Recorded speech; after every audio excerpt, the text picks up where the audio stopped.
তথ্য সংস্কৃতি দপ্তরের উদ্যোগে রাজ্যভিত্তিক ঈশ্বরচন্দ্র বিদ্যাসাগরের ২০৫তম জন্মজয়ন্তী পালন করা হয় বৃহস্পতিবার। রবীন্দ্র ভবন অনুষ্ঠানে উপস্থিত ছিলেন মেয়র তথা বিধায়ক দীপক মজুমদার, সাংস্কৃতিক উপদেষ্টা কমিটির ভাইস চেয়ারম্যান সুব্রত চক্রবর্তী, অধিকর্তা বিম্বিসার ভট্টাচার্য সহ বিভিন্ন বিদ্যালয়ের পড়ুয়ারা।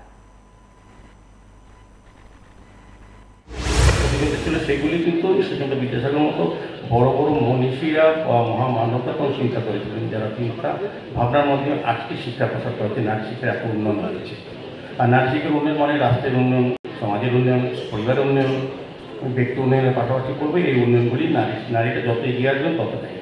সেক্ষেত্রে বাল্যবিবাহ প্রথা রোধ করার উনি কাজ করে গেছেন, যেটা পরবর্তী সময় আইনে পরিণত করে আমরা এটা সরকার সমস্ত অবস্থায় পরবর্তী সময় হয়েছে।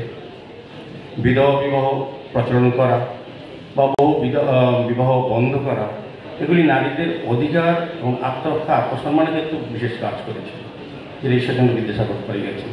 তো আমি বলবো যে আলোচনা দীর্ঘায়িত না করে, যে আমাদের বর্ণ পরিচয় মাধ্যমে আমরা যেমন শিক্ষা গ্রহণ করেছি, পাশাপাশি পরবর্তী সময়েও আধুনিক ব্যবস্থার মধ্যে শিক্ষাটা অনেক জায়গায় গেছে।